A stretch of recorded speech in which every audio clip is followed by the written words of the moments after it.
Besties are back. Let your winners ride. Rain Man David Sachs. And instead, we open source it to the fans, and they've just gone crazy with it. Love you, Besties. Queen of Quinoa. Hey, everybody. Welcome to the All In Podcast. It was a slow news week, so we decided we'd give you a special episode. We're going to go around the horn with our special picks. We're each going to pick 3 picks, everybody. We're going to pick our favorite recipe, our favorite new hobby, and our favorite streaming guilty pleasure, because there was no news. With us today, the dictator, Chamath Palihapitiya, Rain Man David Sachs with his new track from young Spielberg, just ripping across the charts.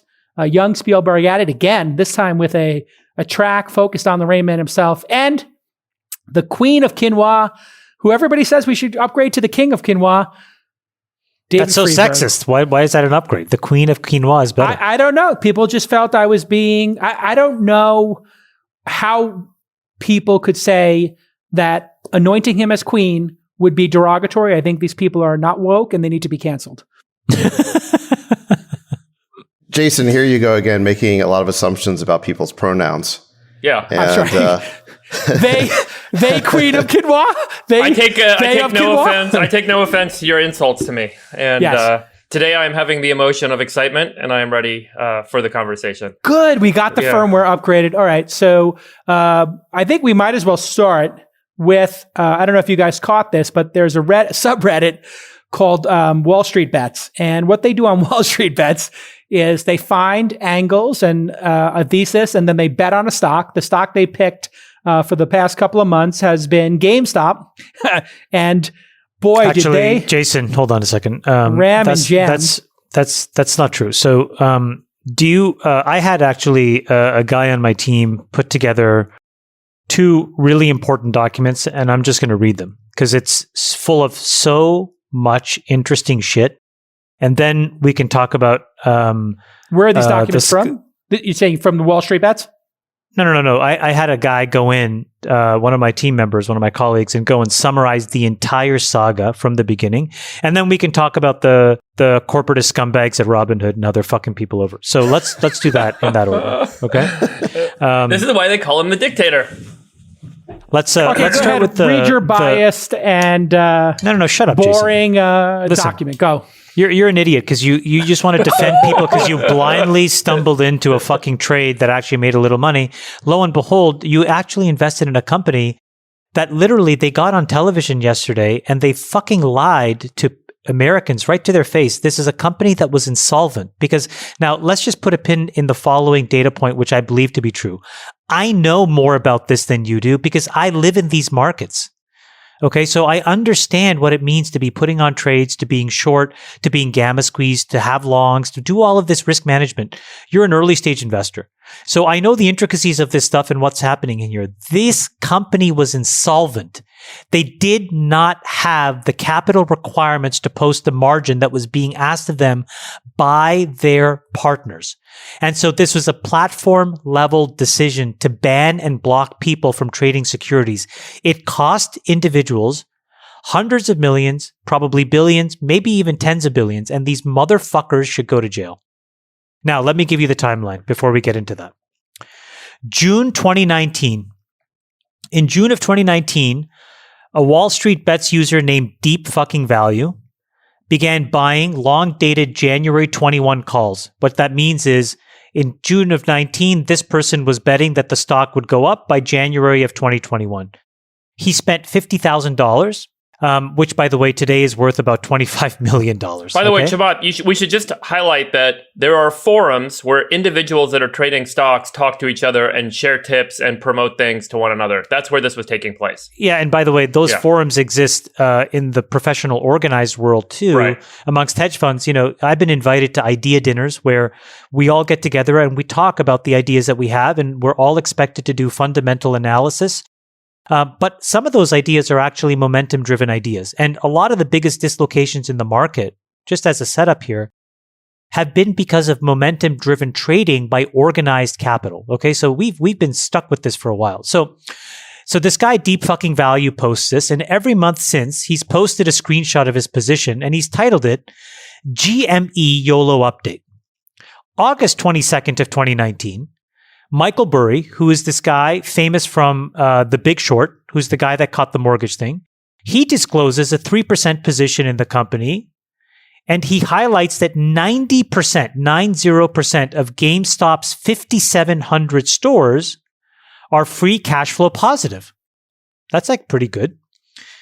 He urges a buyback, and he notes that the company was trading at or near net cash levels. So he's making a deep value oriented fundamental thesis as well. Chamath, I think also it's worth saying what GameStop is, because even my wife asked me, what the hell is GameStop last night? GameStop is a retail store where people buy video games. I used to go to the mall all the time and buy video games there. And consoles and headphones and other stuff. And they'll buy back your old games. And so the stock got beat up over the last couple of years as people stopped going to malls and stopped buying stuff in stores, and everyone thought the company was going to die. And so these guys observed that maybe there's real value in this company and it's making money. Digital downloads are now the standard. No one buys DVD ROMs anymore or anything like that. So and the Chewy founder, who is very successful at e-commerce, came in to run the company. That's the best part of the story. So June 19 was the original post. August 22nd of 19, Michael Burry comes in and says, I'm long. Then a year later, August 31st of 2020, Ryan Cohen, who's the founder of Chewy, takes an almost 10% position in GameStop. About 2 or 3 weeks later, on September 19th of last year, a member of WallStreetBets writes a post on GameStop, and he notes that GameStop has 120% short interest, which I'll get to in a second, so hold on. What does that mean, 120% short interest? And he defends the company as a result of a few things. He says, number one, there's a new console cycle coming, just as Jason mentioned. Number two, consoles are not going all digital immediately. GameStop loyalty programs have 55 million users. They have a strong balance sheet. Ryan Cohen just bought a stake.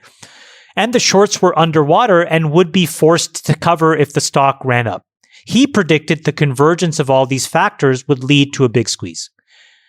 Now, November 16th of 2020, Ryan Cohen writes a letter to the GameStop board, and he urges the company to conduct a strategic review and share a credible plan to capture market share in the gaming industry. He said that they need to evolve into a technology company that delights gamers and delivers exceptional digital experiences. I'm just quoting here.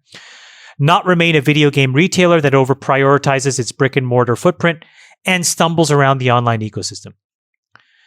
November of 2020, someone in WallStreetBets highlights that a hedge fund called Melvin Capital was going long GameStop puts. What does that mean? That they are synthetically shorting the stock by buying the right to sell it at a different price in the future. Okay?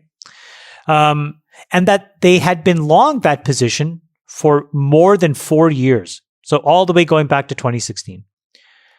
Fast forward to now 2021 of this year. January of 2021, GameStop strikes an agreement with Ryan Cohen and adds him to the board of directors and gives 2 of his affiliates, his former COO and CFO of Chewy, also 2 board seats. They collectively, bring their experience in e-commerce, online marketing, finance, and strat planning. The stock goes up 13% on that day and closes at about $20 a share. 1 day later, and then over the next day after that, so for January 12th and 13th of 2021, there's a ton of activity around GameStop in WallStreetBets and now in Discord and in StockTwits, claiming that Ryan Cohen is going to be the savior. And then by January 14th, so 3 days later, the stock closes at $40. So now it's up 125%.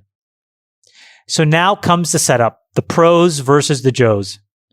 From January 12th to today, there has basically been a battle by institutional investors on one side, shorting GameStop, and retail investors on the other, buying the stock and also buying the right to buy the stock, or what's called call options. And this is what has created this crazy nonsense we've seen.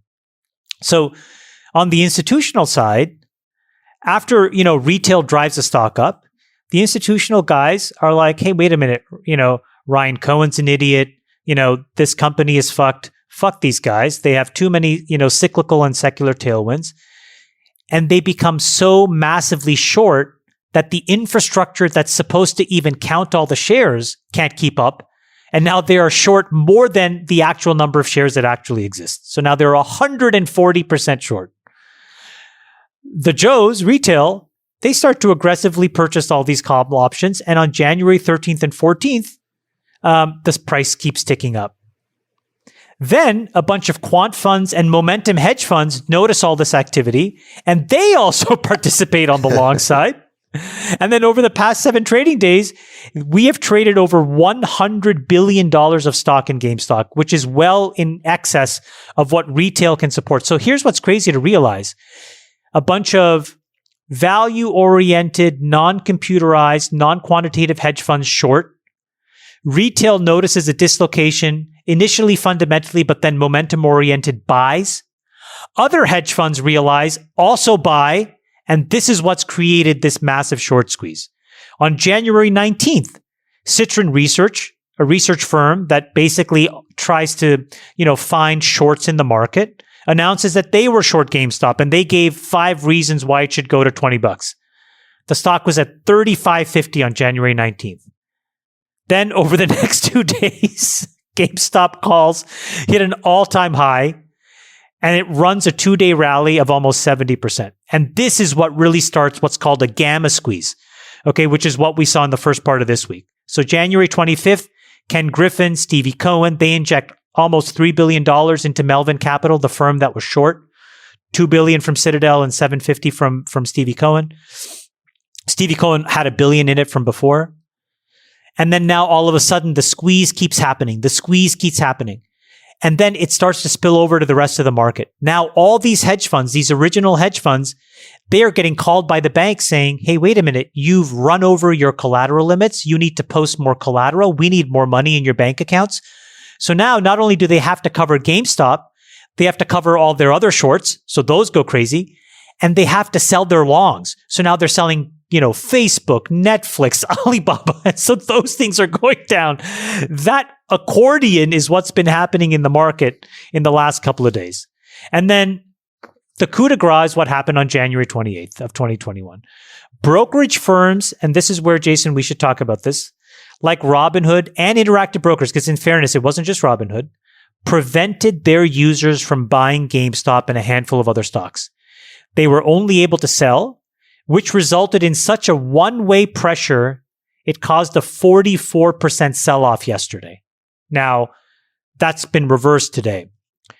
And so what it speaks to is a bunch of questions. There are questions as to whether or not this was mandated by the platforms or the regulators. Given the fact that it didn't impact all the brokerage accounts, it was a platform-level decision. So some organizations like Robinhood banned it. Some organizations did not.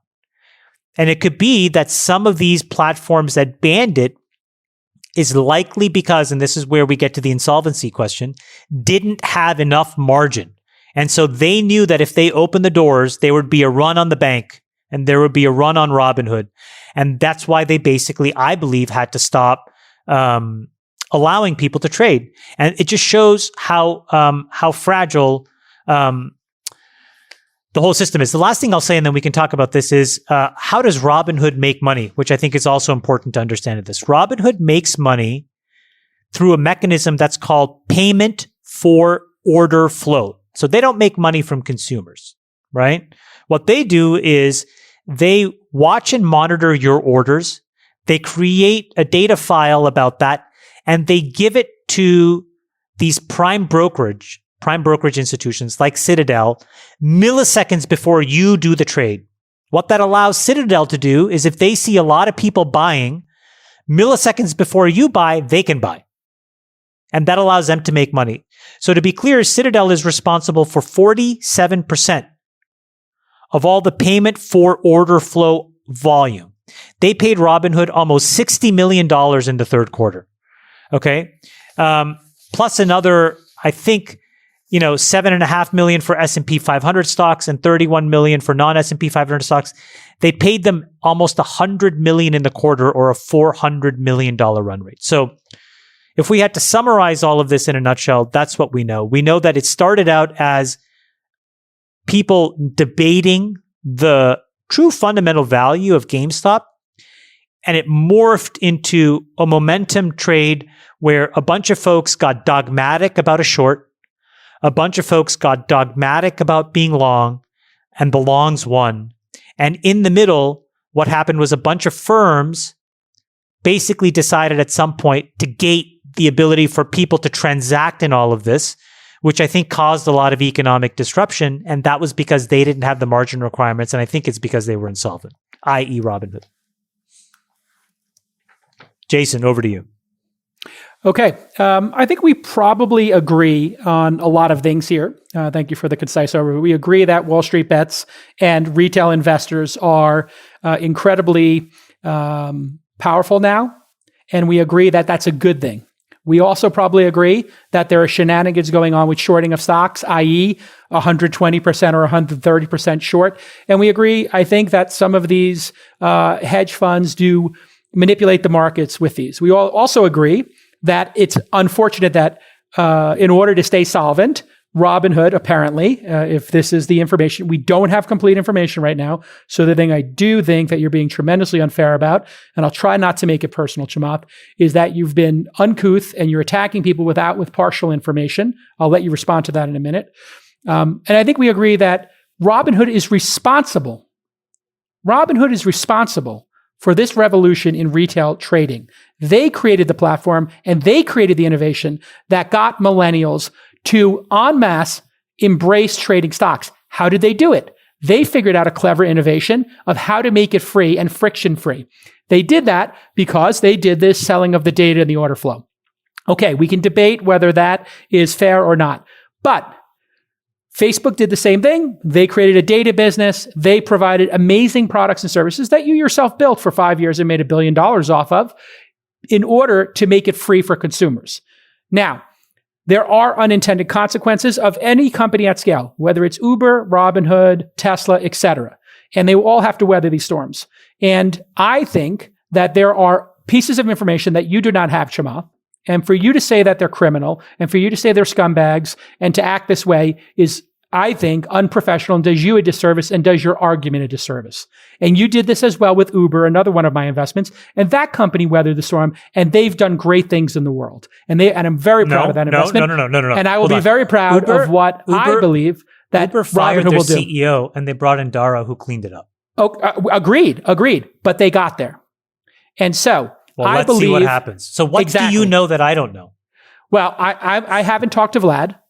I saw what he said. Who cares about Vlad? He lied on television. I don't believe he lied. He lied on CNN. He lied on Fox. Where did he not lie yesterday? What is the lie? Well, Jason, he was confronted about whether there was a liquidity crisis, and he said to their face, "No, that is not true." I think this is being misinterpreted, and there'll be a clarification that'll occur. I think because they were able to draw down $600 million and because they were able to take down $1 billion investment from the top investors in the world, that they resolved their liquidity problem. Nobody in history has ever created this many retail investors than Robinhood. They are responsible for the movement. When they pitched me the company, they wanted to create this revolution. It is paradoxical that they are now the enemies of the revolution because they actually created and enabled this. And they have been number one in the App Store since this whole fiasco started. Nothing you're saying convinces me. They are the Lehman Brothers or Bear Stearns of 2008 to me. They will not be. They will get through this. And this is an unprecedented black swan event. I think we would all agree. Nobody has exactly what Lehman and Bear said. That is exactly what they said. And they will, I believe, Robinhood will ride it out because they throttled the number of people coming to the platform.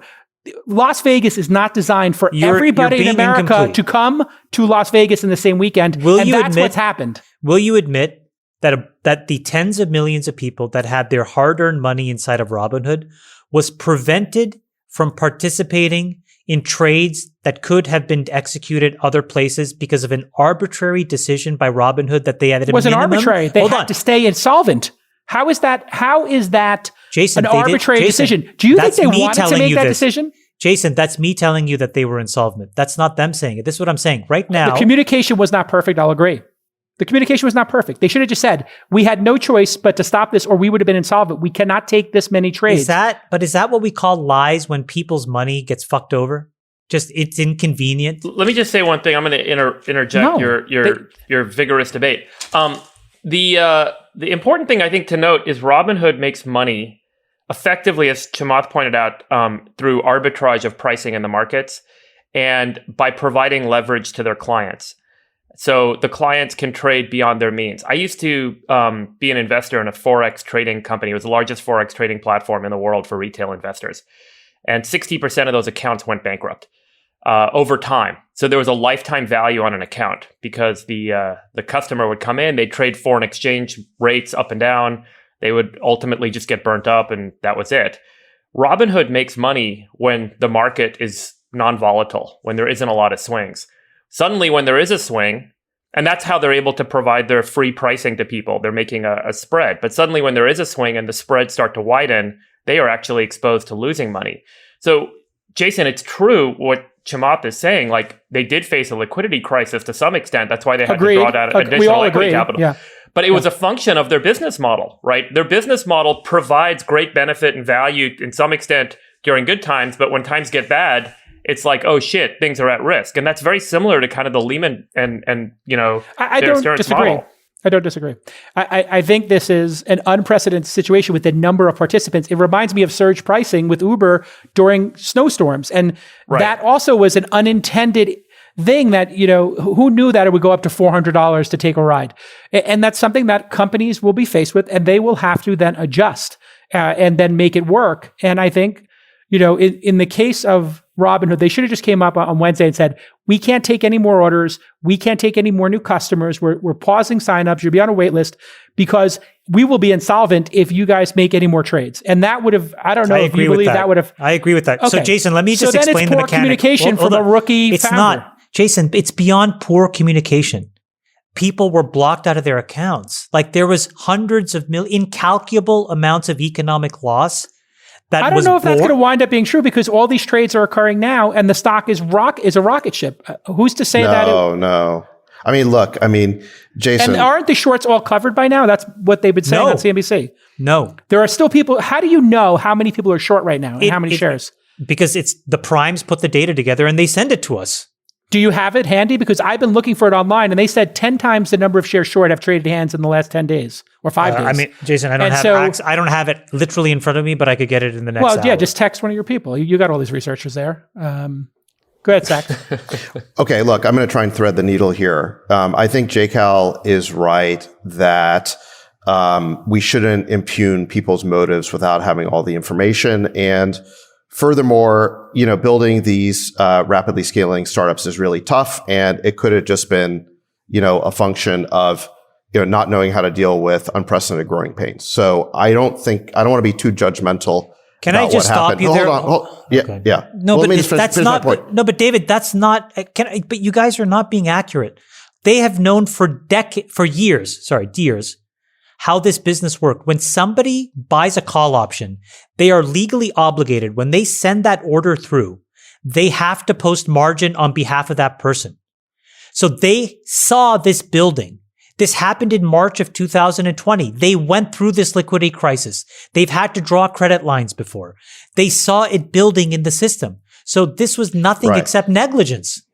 Yeah. So I was about to, I hadn't gotten to the point where I was about to agree with you, Chamath. I mean, look, all I'm saying is even if it was negligence, I'm not sure I would impugn all the motives to them. That's all I'm saying. I'm trying to find some common ground with JCal on that point. But where I totally agree with you, Chamath, is with respect to the effects of their decision. I mean, the effects of that decision they made to stop trading, and specifically, they didn't stop people from selling. They only stopped people from buying. So they shut down one side of the trade. And the effect of that was we had these hedge funds from Wall Street. They were on the ropes, right? I mean, let's discuss who these guys are. These are the apex predators of Wall Street. They are in the business of shorting companies to destroy them. I mean, that is their business model. And they are not academic traders, okay, who are just speculating on outcome. They engineer the outcome, right? Look at their tactics. Just watch the show Billions, right? They hire PR people. They hire private investigators. They're participating on these message boards, spreading disinformation. Look at the year of hell that Elon went through, right? They tried to destroy it's like 5 Tesla. years. Yeah. Yeah, exactly. They try to destroy companies to engineer that outcome. They create nothing. They are in the business of destruction. Now, the beautiful thing is you had these Reddit kids, these pirates, who published this manifesto, right, on Reddit, basically being the heirs to Occupy Wall Street. They recognize, look, occupying like a physical space does nothing to these guys. We are going to hurt them where it counts in their pocketbook. We are going to get together and we're going to basically create a trade mob that's even bigger than their cartel. And they did. They got 2.7 million people taking the other side of this trade. And then when the hedge funds doubled down, they said, fuck you. We're going to triple down. And the guy on Reddit said, listen, he, paraphrasing John Maynard Keynes, said, we can be retarded longer than you can be solvent. And they were winning. That was what they said, right? And they were winning the trade, okay? And Melvin was dead busted and Citron was on its way to being dead busted. And they had to go to Big Papa Stevie Cohn, okay, and Ken Griffin to get their rebuys, to buy their rebuys to get back into the game, okay? And then they had these guys on the ropes. They had them felted, okay? And then what happens? Just at the moment where they're going to basically bust them out of the game for good, Robinhood shuts down the buy side of the trade. And so what does that do? It gives these hedge funds time to regroup, to unspool the trade, to reposition, and save themselves, and to get out of the trade if they want to get out of the trade. You can never take that 24-hour time period back, no matter what Robinhood does now. And so I agree with Chamath. This was don't you this think, was tremendously David, on that disruptive. point, I think I am in agreement that the hedge funds deserve to get their asses kicked 100%.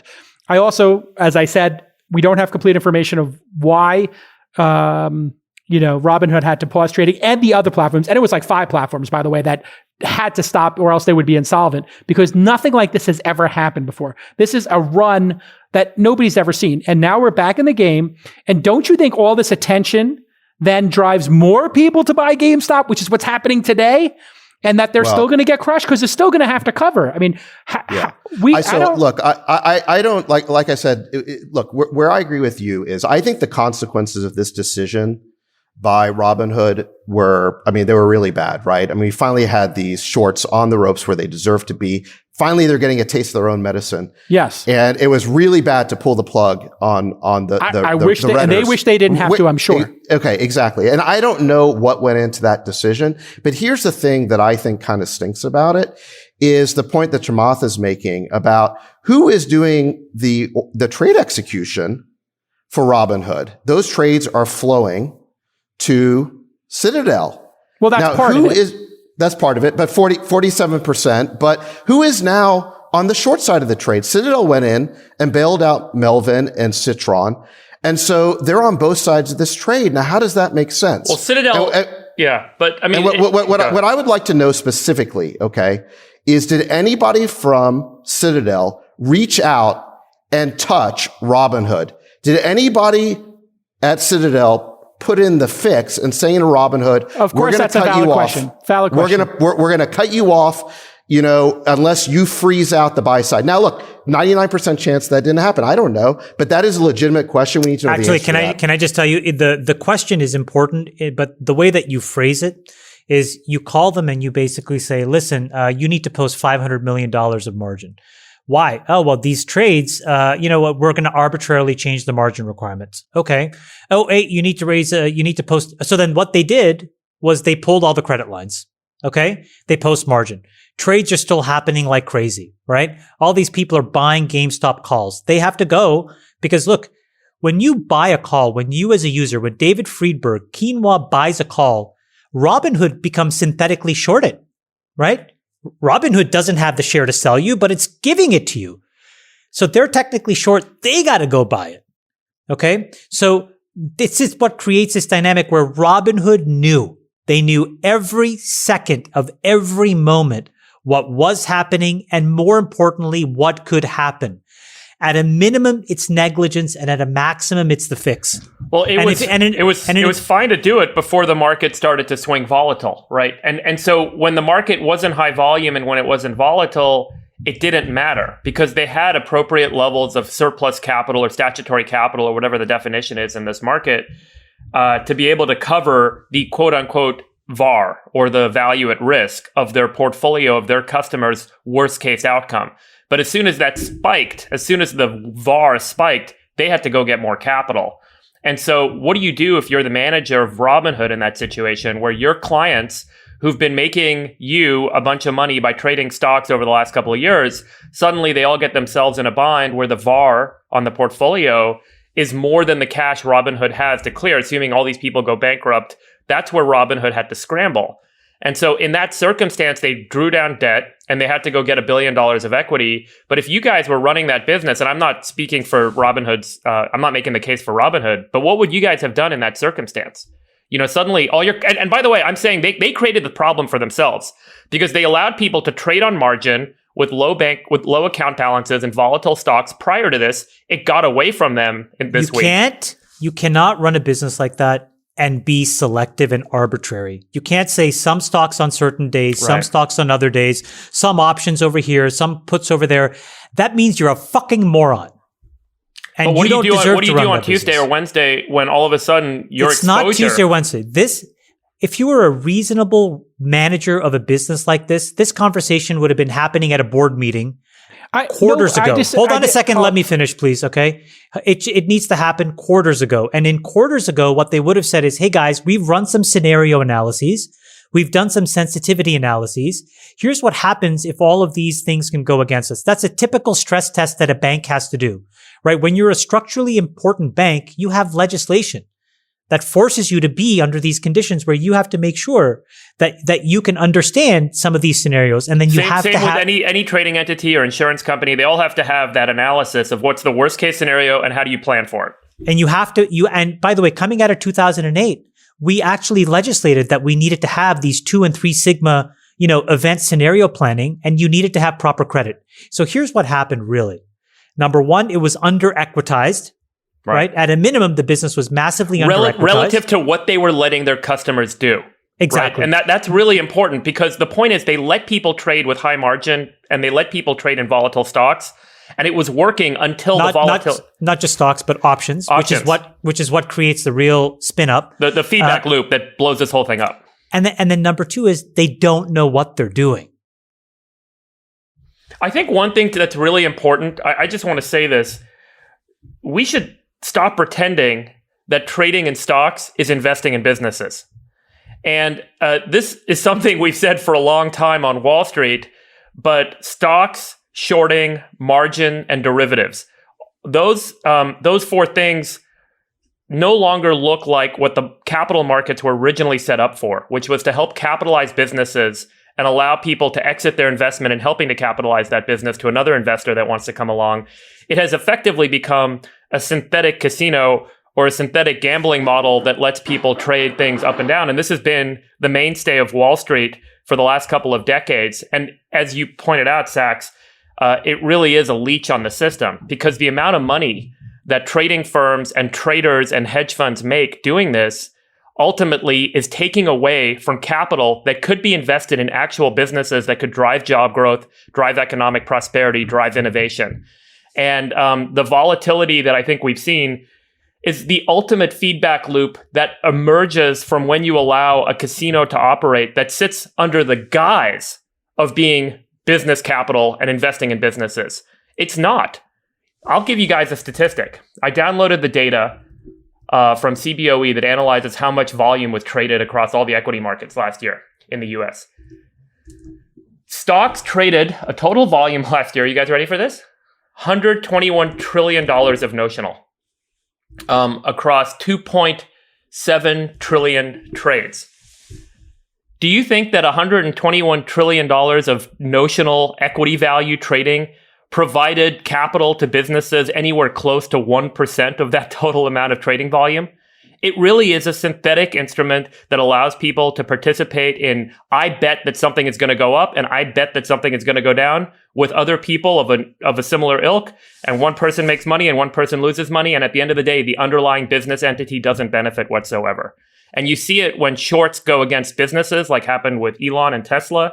And you see it when derivatives like CDOs blow up the fucking housing market, where people basically trade these derivatives that sit on top of housing, and that capital did not find its way into homes to help people buy homes. It ultimately led to the collapse of the only reason that Lehman and Bear Stearns was shut down was in 2007 and 8 when they were in a liquidity crunch and the same thing, and they basically had all these trades blowing up against them, and they couldn't collateralize them. Was that the people on the other side were hedge funds. And that's why, they were put into the Fed. And that's why we were able to basically come out relatively unscathed. And what I mean by relatively unscathed is like a global calamity. The tragedy of this is that this is the tragedy of the commons. It's like, there is no organization of people that can say, hey, listen, I'm really rich and wealthy, and what happened here was wrong, even though it's probably on the same scale. And so everybody that was a participant in it is, in my opinion, I think is guilty of all of this. They were complicit in the robbing of America. Do you think calls and puts and shorting should be allowed? Should those markets exist? I do have a sense of common sense solutions, and let me kind of give you them, and then you can tell me what you think. So the first is we need to use modern technology. Let's just start with that, right? To ensure that, one share of stock, right, isn't loaned out multiple times, so that you can't have a scenario where you have more than 100% short. That's a no-brainer, right? That's a no-brainer. So you still support shorting, Chamath? Yeah, let me just go through the list, and then you can tell me what you think. If high-frequency firms can trade tens of millions of shares per day, there's no reason why we can't reconcile who the beneficial owner of every share is. So maybe that's now maybe we found the first obvious use case for a blockchain, right? Like you can't borrow a share unless you can prove beneficial ownership in a nanosecond, which can only be done on a decentralized ledger. But the point is, number one is we need to rebuild this infrastructure. You can't have 136% of a company be short. That makes no sense.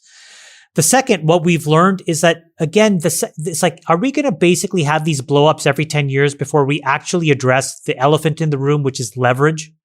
Like, you need to have leverage limits. So, for example, banks coming out of 2008 have super strict oversight and leverage limits because they're dubbed systematically important.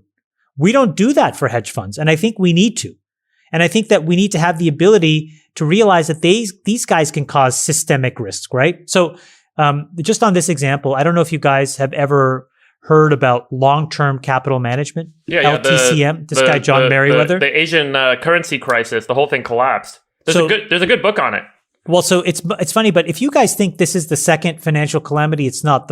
It's the third, because the first one happened in 1998. So in 1998, there was a firm called... The whole economic system was going to collapse if the bailout didn't happen. So listen to what these guys did. Long-term capital management borrowed. They had $4.8 billion of capital that limited partners and investors gave them, okay? These fucking crooks were able to then borrow $125 billion.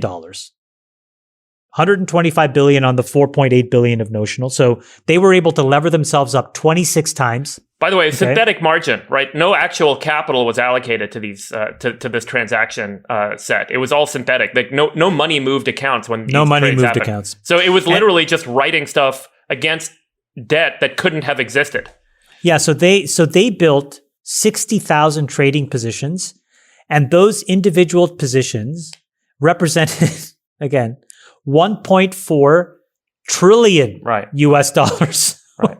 So you took these guys in a room, took 4.8 billion, got knucklehead over here to give them 125, and then got these knuckleheads to sell them positions. And all of a sudden, 4.8 billion equaled 1.4 trillion. And so then US regulators had to step in. They had to orchestrate a bailout from a consortium of banks because they were concerned that if LTCM collapsed, the whole system would collapse because they didn't understand. So we have to put leverage limits on top of hedge funds. The third is we need to improve disclosure. The rules at the SEC right now is to discourage disclosure. That doesn't make any sense. We should force everybody to publish what they own on a weekly or monthly basis. You have the ability to do it. The technology is simple. So you need to improve disclosure, because then watchdogs and other people can basically be looking at it all day and identifying these risks faster, not slower. The third is we need to do something around open trading. Like, why is it that people are allowed to go to casinos? Why can you, buy lottery tickets? But all of a sudden, like, we're going to decide who's financially literate. A platform like Robinhood can decide what's bought and what's sold. I don't think that's fair. And then the last thing is, I think that we should have a short-term trading tax. We tried to pass one in 2018, 10 basis points. If you had passed this 10 basis point tax in 2018 on short-term trading, it would have created $1 trillion almost. I did the math on this because I actually, the reason I ran all the equity numbers was to figure this number out. So in the US, we generated $160 billion in capital gains tax last year. And if you look at the volume I described earlier in terms of notional traded of equities and number of shares traded, if you charged 0.1% every time someone sold a share on the value of the share they sold, it would equal the capital gains tax. So what you could do is you could charge 0.1% on every trade. It would reduce all of this high frequency nonsense where people trade in and out of stocks. It would force people to trade for the longer term or basically invest in companies. And you could get rid of the capital gains tax. Think about that. If we didn't have to pay capital gains tax and we were only taxed when we traded out of a stock 0.1%, you could see an incredible amount of capital making its way into businesses. And this would fuel economic growth and jobs and prosperity. And so I think if you could pull that off, put the two together, a 0.1% sales tax on every share sold and get rid of capital gains tax, it could be incredibly powerful. The lobbyists got to that bill, but that 10 basis point tax on high frequency trading, it just means like, look, if you're going to trade a whole bunch of shit every 8 seconds, you just have to pay 10 basis points in and out. $777 billion of incremental revenue to the federal government. And it was lobbied out. And I agree with you. And by the way, more money goes in, more money makes its way into companies, right? And that's you stop all the nonsense where people are basically trading to bet that something will go up in the short term, and you get people to make investments in the business as opposed to the momentum. Lowering the capital gains rate is genius, because I think that if you are a retail investor and you can, for every year you hold, if you can decrease your cap gains rate by 20%, by the 5th year, now all of a sudden retail folks aren't necessarily gambling, they're owning, and their cap gains rate would be 0 after 5 years. That would be amazing. I have a basic question. I'm interested in your position, Sachs, and maybe even around the horn.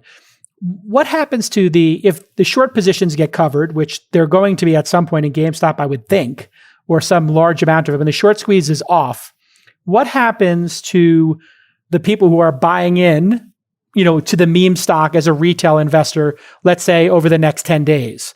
Are they going to be left holding the bags? Is there any way this company could be worth 20 billion or 25 billion? Because as Friedberg points out, people are not buying GameStop. They're trying to destroy a hedge fund who made a stupid manipulative bet. Great. We all love the Robinhood story of that. Not Robinhood TM, but the generic term Robinhood. What happens to those people? Are they going to be the last people holding the bag? Probably. This is not going to end well. There's no question about that. I totally agree with you that people engaging in this kind of speculation and buying at these prices, it's not going to end well. Now, I do think that the Redditors actually had a brilliant strategy, right? When they noticed that these hedge funds were overshort, overexposed, and they seized on that vulnerability, they did to the hedge funds what the hedge funds usually do to everybody else, which is find the Achilles heel, right? And pile in. So I think the strategy started brilliant. Now, anyone who's piling into it, I'd be real careful, because I think the hedge funds have regrouped, and, the idea that you're going to beat them at their own game, Citadel is executing your trades. Right? That the order flow is going from Robinhood to Citadel. They're not going to be caught flat-footed. They're on the other side of this trade. And so, I just think the house always wins. I'd be real careful about getting into it at this point. I think just so you guys know, Robinhood just tweeted that now the list of restricted names is now up to almost 35 or 40. I think it's worth They're randomly picking companies, guys. RLX. What is RLX? I think that's Ralph Lauren. Nope, you're not allowed to trade that.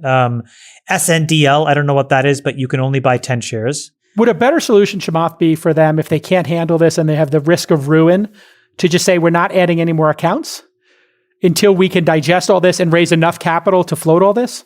And do you think there's a chance the SEC is telling them, you got to pump the brakes on this because we can't have a market crash? 2 questions, Chamath. I think that the issue isn't Robinhood ability to grow. It's that they don't have their ability to run their business. And so their incompetence is going to cause them to, I think, have to deal with if they had $20 billion in cash right now, this would not be an issue, right? I think you're right. Okay. So assuming they can line that up, because that's probably what's going on right now, is a $10 billion investment is going to go into this company pre-IPO so that they can actually take advantage of this situation and grow. So despite the fact that you have an axe to grind with them because you have SoFi, a competitor that's very far behind them, that had its own colossal problems, let's put that aside for a second. You're talking your own book without even mentioning it. Do you think that if they had that 10 billion, they would just open up all the doors? Or do you think maybe they should just say, hey, we're not going to add anybody else? I think that what's going to happen is they're going to get sued into oblivion. I think that the class action lawsuits here, when people talk about the implied losses that they had over the last 24 hours, David Sachs is right. You can't undo it. The thing is, like in all of these other situations, like in the Uber fiasco, you can't claim much damage, right? Because you can't measure it. You could have taken a bus. You could have taken a taxi. You could have taken a lift. Maybe you could have walked. Who knows what it is? But the point is that the economic impacts, I think, were much less than maybe the psychological impact, right? Like you were angry. Here, it's the exact opposite, which is that you prevented people from transacting in an open market. And when people signed up to use the service, that's what they thought they were signing up for. And they thought that the risk on the back end would be managed. You have to remember, it's not that the individuals did anything wrong by buying or selling. It's that Robinhood did something wrong by not being able to manage their business accurately. And then that impacted the users to the tune of tens of billions of dollars. That has to get adjudicated. And so, yeah, I think the right thing to do is to stop the business, hit the pause button, allow people to elegantly transfer their money out. We have to remember, on the back end of this, whenever that you have one of these market failures, the clearinghouses are allowed to instantaneously close your account and transfer it to another broker. Instantaneously, you have that right. And so the market does understand this systemic risk at some level. They just didn't push it all the way through to the end of retail. And so we're going to have to unwind this and unscramble this egg because it's a really big problem. Yeah. You didn't mention growing willy-nilly because everybody's infatuated with valuations and blah, blah, blah. And you move into a regulated market where you needed to understand capital constraints, you needed to understand modeling, you needed to understand 3 and 4 sigma events. It just means you're underprepared, which means at a minimum, you can't be doing business until you get that shit under control. Yeah, I actually think we're almost in sync on this. You have a little bit of an axe to grind because of your other portfolio company, I think, that you still won't recognize that you have let's talk about a horse in the race. Because SoFi, did they finish resolving all of their harassment lawsuits? Is that all resolved now, or is that still open? Yeah, we and then you took them public. So did you work all that out before you took them public? Yeah, Jason, we transitioned the CEO. We completely hired a new team. Great. I mean, it's incredible. Great. So your company that you took public can resolve issues, and you can give them time, and then you can in fact become their mentor, and you can become their savior to get them public and save that company. Jason, you should. But Robinhood can't. Robinhood can't. Chamath can't talk about his company that's going public right now. So just as his lawyer, I'm going to step in and no problem. I just want to point out, make sure you don't goad him into saying something he shouldn't say. Yeah. All of our companies, and I don't mean to create a lot of collateral damage here, but Sachs had a company that had challenges. Chamath had companies that had challenges. We all had companies that had challenges. And I think focusing on what is the role of an investor when your company faces challenges, I think the role of the investor should be, and I take umbrage to you, Chamath, trying to dunk on me because I'm supporting an investment. I think it's a low blow, and I take it personally. I'll be totally honest. I am trying to work with the company to help them resolve the issues, and I need to be loyal to my founders. And I need to say, hey, how do we resolve this? How did we get here? And work with them. And I'm sorry that I'm ride or die, but that's how I approach this, is I should be trying to be helpful as a shareholder, Could you which I make think the you argument, try to be too. But could you make the argument that someone dunking on your company is the equivalent of a hedge fund shorting a company? I'm talking about my personal relationship with Chamath, which, it's different than, the public markets, right? No, but what I'm saying is, like, I think in the private markets, we hear a lot about venture investors, often speaking good about their own companies. Where people really get irritated is when venture investors speak bad about other companies. It's the equivalent of the hedge fund short. And, it is dunking. Chamath may be dunking on Robinhood. I don't hear him dunking on you. Not really. He just said I stumbled into the investment at the opening. Well, you stumbled into Vlad in a bar. Jason. You told the story. Jason, you told the story. Recognized me in a bar and came up and pitched me a startup. Jason, but you told the story flippantly on television that you ran into Antonio's nut house. What do you want us to think? You didn't tell us, hey, listen, I had systematic scouts reach out based on traffic growth. I sat down. That's not how I get deal flow. Fine. I get deal flow by doing a podcast. So Jason, then Jake, if you want me to apologize for saying your deal flow is through this podcast. But Jason, if you want me to apologize for saying that you stumbled into it based on your public description on television, then I'm sorry. But it doesn't take away from what we have. I think the investors' responsibility, this is what I think is fundamentally wrong with Silicon Valley. We are people that basically do this like hero worship around founders, and it's stupid. I think we have a job as fiduciaries to the users and to the employees and to everybody else that doesn't have a voice. And most investors are incapable of actually pushing people to do the right thing. Okay, I'm pushing to do the right thing, and I've learned the hard way. And in this example, what I'm saying is this problem should have been solved 3 and 4 quarters ago. And that's a governance failure. So Chamath, you're right about that. But just to give JCal a little support here, the reality is, we've all been on the inside of these hyper growth companies, and, mistakes happen all the time because you're moving so fast. And yes, it should have been fixed, but stuff happens. Now, the question is, when bad stuff happens, is it an integrity issue, or is it negligence, or is it just people running too fast? And I don't think we know that this was an integrity problem. It could have just been people running too fast. But David, that's what I think. You knew what the rules were, meaning I think it is an integrity issue. The rules were not like all of a sudden in a crystal ball and there's a magic 8-ball that spits out a rule. When you do a deal with DTCC, when you did a deal with your holding company for clearing, you signed contracts. Those contracts should have been modelable. This is an Excel problem. This is not I hear what you're saying, and I'm saying I don't completely know. I want to get to the bottom of the relationship between Citadel and Robinhood, and I want to understand if there was any undue influence there, okay? Or whether this was just a case of hypergrowth catching a company by surprise.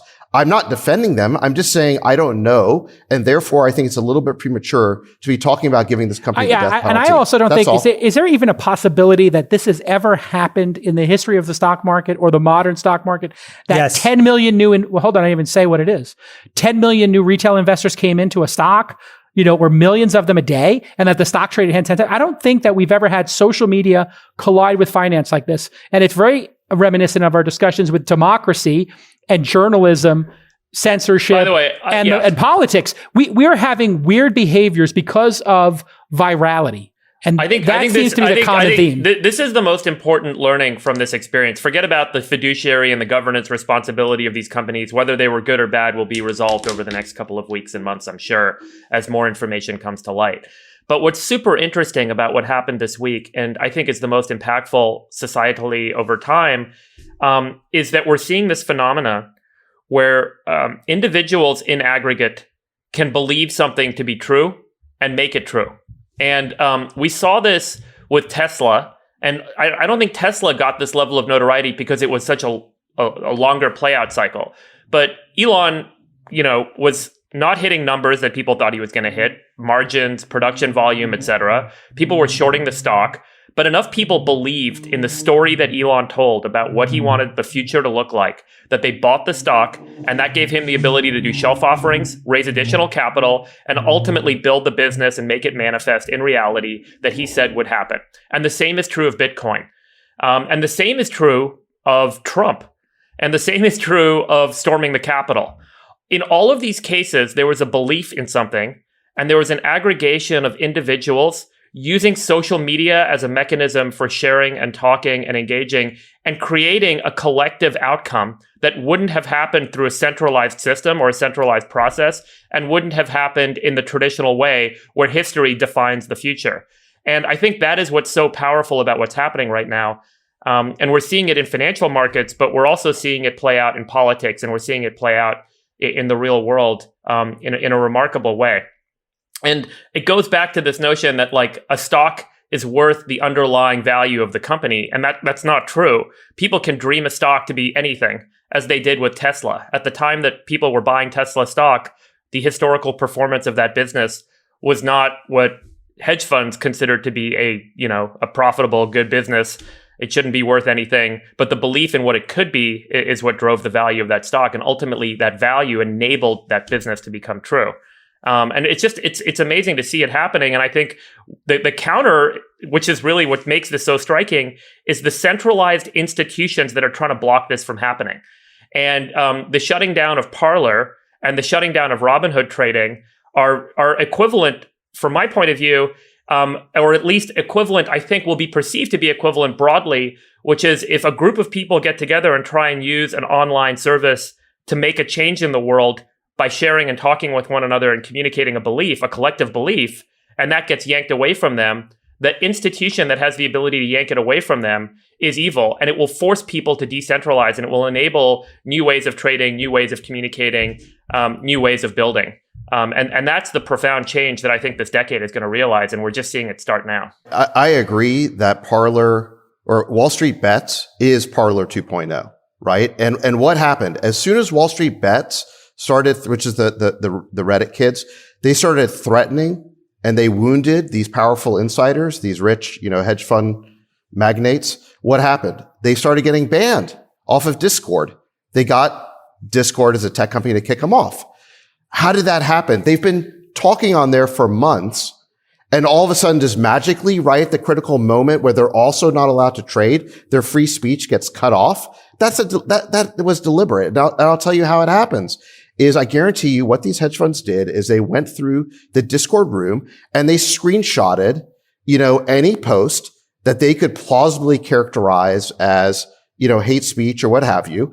And, and by the way, I mean, there's a lot of raunchiness in these rooms, but it's not hate speech, and it's not organized for the purpose of hate. It's organized for the purpose of trades. But what they do is they weaponize these censorship rules, and they go in and they screenshot and then they give it to Discord and they get these guys kicked off. And this is exactly what I've been talking about with censorship. It starts with something you like and then becomes something you don't. How many of the people who support these, Reddit kids were in favor of deplatforming Trump and Parler, and now they can see where it goes? This is a slippery slope, and we've only had to wait 3 weeks to see where it goes. It goes to the same place, which is when the people in power get threatened, they use these rules, they weaponize these rules to shut down the outsiders and the upstarts. That is the problem with censorship. That is why you cannot let the beast get started. I completely agree. And I think this is exactly why I think where we came out was, the deplatforming of Trump made no sense. I think the economic censorship of Robinhood makes no sense. Yeah, and you can argue it's the right thing to do with a narrow context. But when you take the broader point of view of the implications, that's where this becomes really shaky and really scary, and I think really enables a decentralized movement that is going to be a lot broader than folks are really realizing at this point. Folks don't want to be trading on a system that tells them how to trade, and folks don't want to be communicating on a system that tells them how to communicate. If I was running Robinhood and I said, we're going to have two options. There's going to be a Robinhood Diamond membership, and you pay by the trade, and you get these special features, and then the Robinhood Free, you get your data is sold, or however it works. Would that be a possible solution, I think, to the optics issue here, where consumers could basically pick, just like if Facebook or Instagram woke up one day and said, for $9.95 a month, you can have none of your data, no advertising, ad free, like Hulu does. You get Hulu or Hulu Premium. So here's the thing, Jake Al. I hope your Robinhood investment is successful. I just think that there are now 3 moments in Robinhood's life. There is pre this week, and it is what it is. It's an $11 billion unicorn. God bless them. Then there was this week, where we have to frankly hold people accountable for the economic damage that they created this week, because it is measurable. Okay, it's not like missing, it's not like, surge pricing in Uber. It's not, Facebook growing too fast and allowing, pictures of breasts getting posted and I'll have to catch up. It's not that. Okay. It's not a bunch of like disinformation that we can't really judge. This is very discreetly judgeable. And so in this week, Robinhood existed as a different company. And I think that there's an implication for that. Then to your point, honestly, I agree with you. It's what happens from here. And they should survive, but they have to learn. And I think what they have to learn is you have to stop the account growth. You have to massively shore up the balance sheet, take the dilution, get the capital you need, because let's be honest, I'm sorry, but nobody's going to show up with $5 or $10 billion at 11 billion pre. They'll show up with $5 or $10 billion at 3 billion pre, and they should take the money. And then they should allow the platform to work as intended, or at least as perceived to be intended to their users. And then they should reopen to everybody. What would you do, David, if you were in charge? And then let's move on to our next topic. Well, I feel like we probably talked about Robinhood enough, and I kind of want to go back to the point that Friedberg was making, just kind of up-leveling this a minute, which is I definitely think this is part of this ongoing populism versus the elites war, and social media is now the tool that the people use to organize themselves against these powerful elites. It's why we cannot allow censorship, because it always comes down to benefit the powerful, the elites, against the people who are trying to organize against them. That was, to me, one of the biggest takeaways from this week. And look, the reason why people are organizing is they're asking the question, what is the societal benefit of these big hedge funds in relation to the enormous sums of money they make every year? You go to like the Forbes rich list or whatever, and every year these guys are taking down the most money. They're not creating companies. And Chamath is right. We can't have founder worship because they make mistakes too. But at least founders are creating things, right? They're taking big risks. They're not providing risk capital like what we do. Okay. We're investors, but we're funding people's, we're taking the risk of writing checks to start the guy who's got nothing, right? Or gal. Or gal. Yep. They, them. It's all good. All of them. All of them. But try to keep you from getting canceled here. but what exactly is the societal value of these hedge funds? Now, I know that they provide some price discovery and they provide greater liquidity to markets, but is that really worth them really being the richest players in the game? It doesn't make any sense. And then when they lose, like in 2008, they get bailed out. It makes no sense. It makes no sense. Something is wrong here. Now, is this a right-wing view, a left-wing view? It feels to me like there's a political realignment happening here, where the left and the right, we're all getting on board with this idea, and it's got to get fixed. Yeah, this might be the legacy of Trump in a way, Sachs, that he created so much disruption over those 4 years that now we're actually finding out where the actual breaking points are in society, and this is one of them. And the healthcare system is one of them. And freedom of speech is one of them. And we need to address each of these, and they're complex, but there is common ground. I mean, when AOC and Ted Cruz are both agreeing on the same issue, something's going on here. I think we have to fight the real enemy. Chamath and I should not be fighting over this, because I can tell you if Chamath did the Series A in this, he would be backing up Robinhood like this to the end of Earth. And that's totally fine. And I agree with that. Jason, position. I just want you to know, number one, I love you with all my heart. And I hope you make, I hope you make ditto hundreds and hundreds of millions of dollars. But it's just like, you just got upset with me because you thought I was kind of saying that you stumbled into it. I didn't mean it that way. I was just repeating the way that I heard the story. But something that touches me equally ferociously is this idea of like the little guy getting run over by some objective thing over here that makes a decision that's arbitrary. I'm in 100% agreement with you. And so like the idea that somebody who's on an app all of a sudden gets censored. Somebody that, makes a post gets canceled. Somebody that tries to make a trade can't. It feels unfair. It feels that each individual is suffering some pretty deep inequity. Yes. And agreed. I just can't stand that. It really just touches me in a way that tilts me. And I get and you know what? It's interesting. I think the reason I made the Robinhood investment is because my belief in the underdog and my belief in people's ability to come up from being poor or middle class to middle class or affluent. Friedberg, you haven't chimed in yet. As we wrap here and then move on to our second topic, I think we're at an hour. So it's so I just want to say, we talked about decentralization, and we all feel the emotional response to the little guy getting screwed by the big guy that controls the system, and we want to fight the system. That's the basis of every great movie. It's worth highlighting, though, that decentralization and what I would kind of characterize as swarming behavior, uncontrolled swarming behavior, can actually have negative consequences, and there's a reason systems exist. When you put a bunch of people in a room, let's say you put 100 people in a room, and every time, and someone says the word door, and every time you hear the word door, you're supposed to repeat it.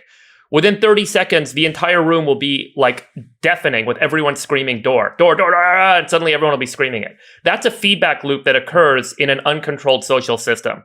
And that's what's occurred with GameStop, and it's what occurred with Bitcoin. So there are, as we've seen, remarkable outcomes when you allow systems to operate without centralized control and without centralized brake pads that kind of slow them down or put in place some rules and some obligations to how that system operates.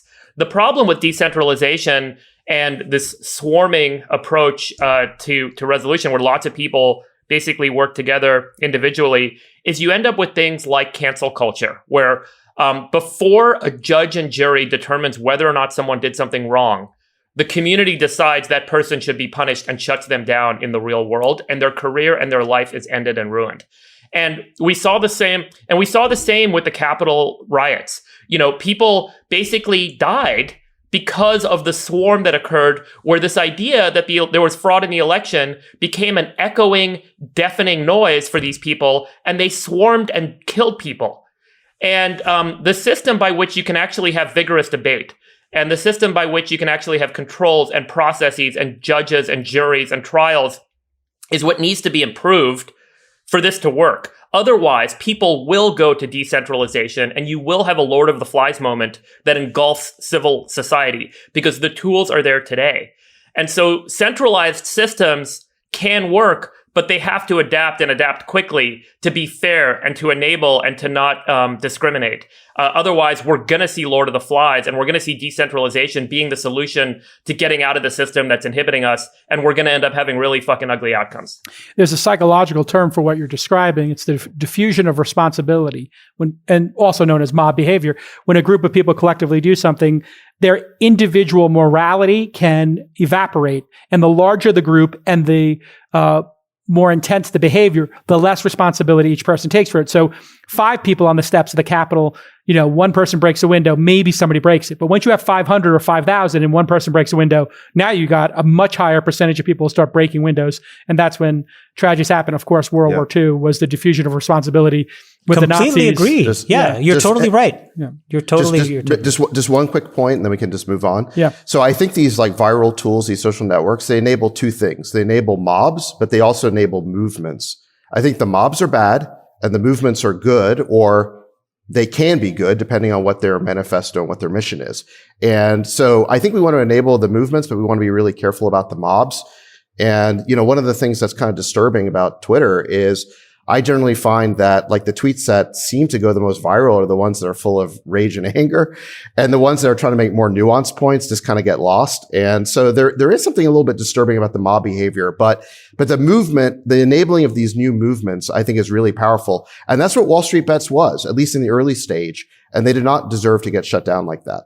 Social networks are a collective amygdala. They are not a collective cerebral cortex. And I think if someone can solve that problem and get people to think about the rational, objective outcomes in a social way, in as engaging a fashion as it is to kind of be excited by the negative shit that excites the amygdala, it could be really powerful, but that's probably we're going to need politicians we're going to need some level of politician who has some integrity and some expertise. If only. Don't you think, politicians with he's making a transition for you, bold ideas. Wait, I was going to say, don't you guys think that what this means is that entrepreneurs now can really think about decentralization as the key feature? Like in many of these markets or these systems where we have the centralized authority, we have to move to a much more decentralized, democratized way of doing things, whether it's stock trading or whether it's healthcare records or whether it's, education systems and degrees and accreditation. There has to be a way where you can't be canceled. But with morally and ethically inclined and or legally inclined systems that ensure that the behavior of that system doesn't run amok. And, that's really where things can go awry, as we've seen lately. But it's a hard problem to solve. I don't think we're going to solve it here today. Just a final update. I don't know if this is exactly correct, but I just asked on Twitter how many shares of GameStop are still short. Apparently, there's still 55 million shares or so short of the 70 million or so total shares and 47 million in the float. So something very bad could still happen here. I mean, these shorts have not been covered. So this is going to be an ongoing saga where I think every single platform, if consumers keep buying these shares, what is the end game? Does anybody have an idea or a prediction on the end game here? And then we'll move on. What is the end game if another 5 million people buy the shares or 10 million people buy it and it goes to 1,000 or 2,000? What happens if GameStop is worth $100 billion? It could happen. It's a great question. It could happen. Well, can I tell you, Jason, what that means?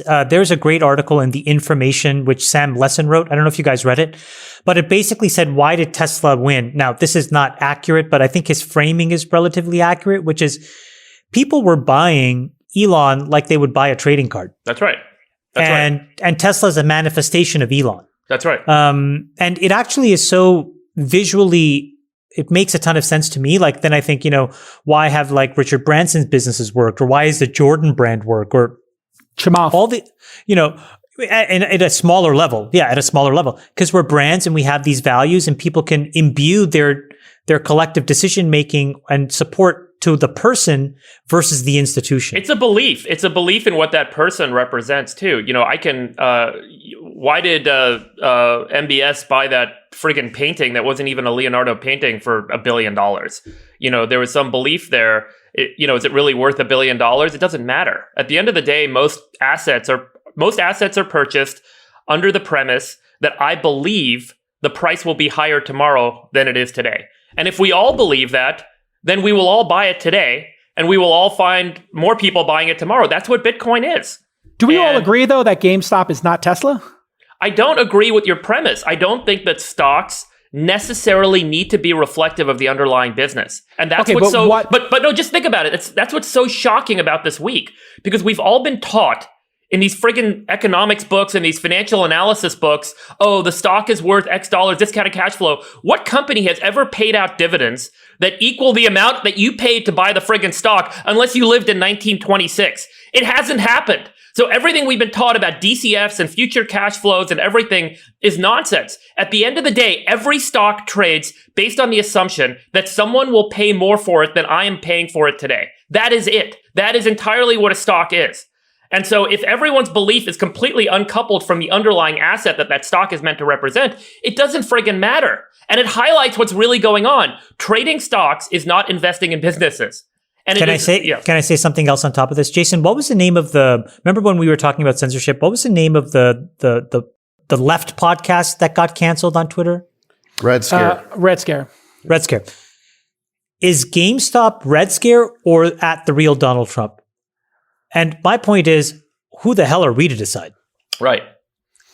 How does it unwind? All three got canceled. All three got canceled. Sachs, what's your prediction? We're sitting here a year from now, full year out. What does GameStop January 2022 look like? What does the stock price look like? What does the business look like? How does this all resolve itself? I'm not a public stock market trader. I'm just not. I just feel like I'm not a day trader. I don't buy public stocks. It's just kind of like, to me, it's a distraction. What do you buy? Where will this end? Just buy Vanguard funds. Like, guys, if you're listening to this program and you're wondering where to put your money, just buy Vanguard funds and stop worrying about it. Index, low fees. Yeah. Low fee index. Yeah. Yeah, I mean, if you want to bet specific companies because you get enjoyment out of it, do it. But yeah.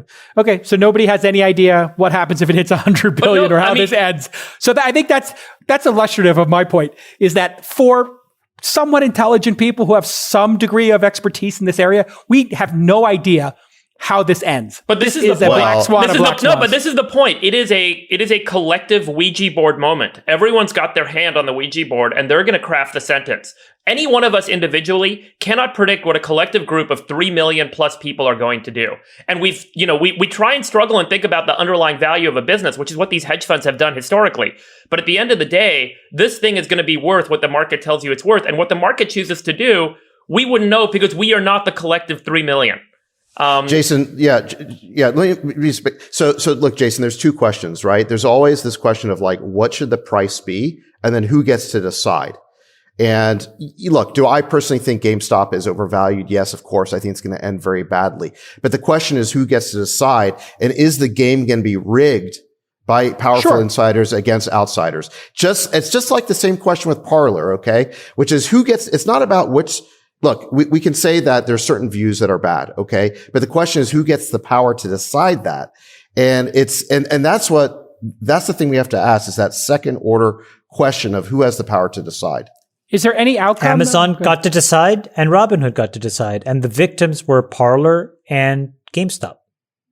100%. Okay, so this would be a good segue to move on. Apparently, we had a discussion on the last episode about running for governor. And I bought the domain name governorchamath.com. I had governorjason.com. I got Governor Sachs and governorfriedberg.com. And I redirected them, and you guys own them, and they're redirected to your Twitter handles. And lo and behold, we wake up one day, and Chamath for CA is live. Chamath, everybody wants to know. Jump the gun. We were going to have a vigorous debate and decide which one of us who was going to run. But somebody jumped in. And I'm not saying other besties might not jump in. Other besties could jump in. They have domains. TBD. Stay tuned. Stay tuned. No, Jason, we do not want to split the bestie vote. I think we got all the besties. Lock in? Okay. This is the Four Musketeers. We're all behind Chamath now. We do not want to split the bestie vote. So Chamath, it's on you.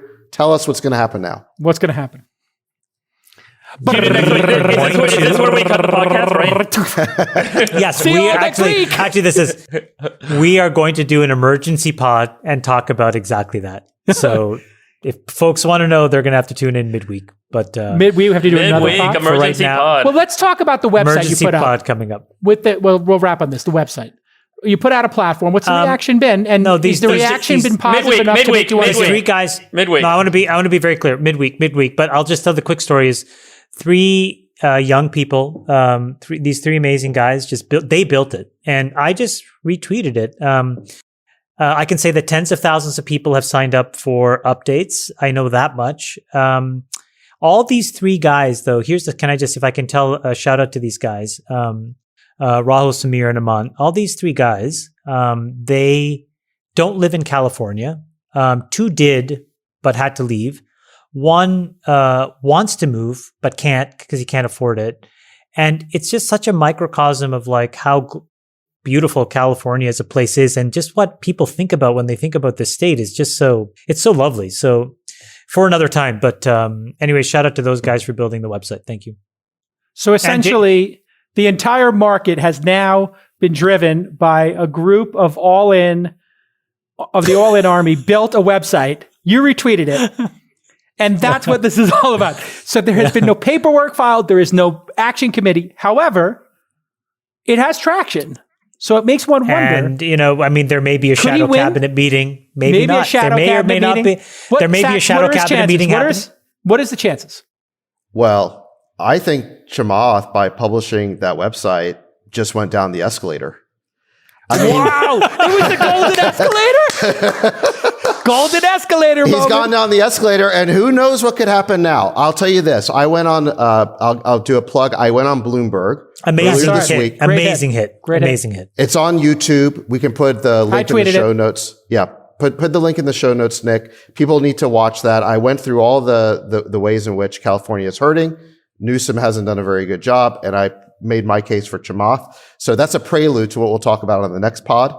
But the amazing thing is the outpouring. I mean, the number of people who have texted me, emailed me, and Chamath and all of us, like there's a groundswell happening now. 100%. So, I would say all the fans of the pod who are now behind this, you guys are making it real. Friedberg, That's pretty crazy. Manifest Destiny here. What's going on? Is this another wisdom of the crowds or a mob or a movement? Who am I to say? Are you all in as chief science officer? Will you be our Dr. Fauci? Here, I think we should have a good debate on our next pod and hear the platform and discuss the platform and, make sure that we all feel like this is where we should be. And I think this is going to take a little bit of time to build. And I think, the more we kind of build towards it, the more likely we are to have that groundswell that we're going to need. Well, let's give the all in. I will tell you, it seems pretty likely that this recall effort is going to get the signatures it needs. So we can kind of put that in the sand that it's very likely we're going to end up seeing a recall election. Okay, so if people want to participate in recall Gavin Newsom, what do they do? Because that is the first step towards absolutely. a Chamath governorship. You gotta go to rescuecalifornia.org. Rescuecalifornia.org. Go to that website, sign the petition. That is the first step. We only need a few 100,000 more signatures. We have 1.2 million. We need 1.5 million. Go there, sign up, and then go to Chamath's website, which is chamath4ca.com. And sign first mailing list. Jason, I'll make one more point. And I think, and I made this the other day on that Clubhouse that Sax and I did. I think I made it before you joined. If you think about the difference between a leader and a manager is someone who typically delegates responsibility and authority. A leader is effective at synthesizing multiple people's points of view and creates an opportunity, defines a vision, defines an objective that is the synthesis of all the people that report to him, and for whom he is responsible, or she. And I think what we've seen in California in particular, and really across leadership positions or governing positions across the country during this pandemic, is a failure of leadership. Because when times are predictable, if A, then B, it is easy to manage and it is easy to look successful. I delegate down to the person who knows best and they are responsible for the outcome and they do it well. Great. All I'm doing is pointing to the right person to run something. The pandemic is difficult and it is unpredictable. It requires a synthesis of economic information, social information, and health information. And more often than not, a person who typically acts like a manager points to the person they think should be in charge under the circumstance to make a decision, and that person is not equipped to synthesize the economic and social ramifications of the decision. So what we have seen during the pandemic is most often people in a governing position have pointed to the health officer or the medical person and said, you make the decision. And that person does not necessarily account for the social and economic ramifications of the decision they're making. A health person knows how to save lives. The best way to save lives is shut everything down. And so the test of leadership during this pandemic has been a test of synthesis and recommending an action that's associated with the understanding of the social, economic, and health implications of what's going on. And that's really where so many governing bodies and individuals have fallen apart during this pandemic, is an inability to do that effectively. And I think that is what is needed going forward. It is a moment of test. It is a moment of truth about the difference between a manager and a leader. And we're seeing across the nation who is what. And I think it is highlighting why some folks may not be best suited to do this. The second thing I'll say, and I know I'm on a little bit of a diatribe, but the second thing I'll say is career politics. We've been waiting for your diatribe, by the way. It took 19 episodes. Go. Career politicians, I think, simply should not exist. If you go back to the origins of this country, right, having your place in government, and we talked about this over email, having your place in government was meant to be something that everyone was supposed to take their turn doing. And the people that were sitting in political seats, it was supposed to be the merchant and the local farmer and the banker. And we were all supposed to take our turn representing our communities, representing our people in government. And what we've seen is people who have made a career out of being a politician. And the result of that is that their job depends on them getting reelected. In order to remain in their career, they have to get reelected, and they ultimately end up making trade-offs that don't necessarily represent the best long-term interest of their community. And this is broadly true across nations, across centuries. But it's particularly acute in the United States, where we've seen such wealth creation over the last 250 years. And what's happened is when you have career politicians sitting in these seats for so long in an environment of severe wealth creation, you end up having governments that are ineffective and creating systems that fail us. And here we are. And what we need is to have someone go in that's not dependent on the traditional folks that get people elected and fund elections and result in re-elections. We need someone that can go in as an outsider and make a change. And so my advocacy for what's needed in California, and I think nationally, and that's a longer conversation, is to find those types of folks to come in and lead and be politicians that can take a leadership role, synthesize information, and not be worried about the re-election cycle and not have anything to lose related to a career in politics. So I'm done. On that note, I want to say I love all of you. And let's do our emergency pod on Tuesday. Do you guys want to play poker tonight? I'm still in town. I was playing that original graduation. Can you guys come down? My mom's in town. You can't come. My parents got vaccinated. Saxipoo, can you? My parents got vaccinated. Yeah, I can play. Oh, here we go. Maybe a little. I'll see you guys at wants to play. He just one note. If you do fill out, if you go to rescuecalifornia.org, is that the name? Sax? Yes. If you go there, you print out the petition. And you hold it up and take a selfie with your signature on it, and you at the Besties. We will like it, possibly retweet it, and possibly follow you. So go ahead and take a picture of your printout with your name on it, and that proves that you're part of the All-In Army. And we will like it, we might follow you, and we might even retweet you. You could get even 4 Besties. Love you. And we'll see you all next time on the All-In Podcast. The All-In Podcast. Bye-bye. See you at Couples Therapy tomorrow. Hey, everyone. Welcome to the All-In Pod. Baby, I'm the rain man. I'm the rain man. I wet my beat in the morning. Protect free speech. A billion here, a billion there. Pretty soon you're talking about real money. I'm the rain man. I wet my beat in the morning. No code 13 in the evening. Love you, Sax. These are really big numbers. Is spread the opportunity that technology represents. We're probably going to have 4 Kardashians on there, so not 4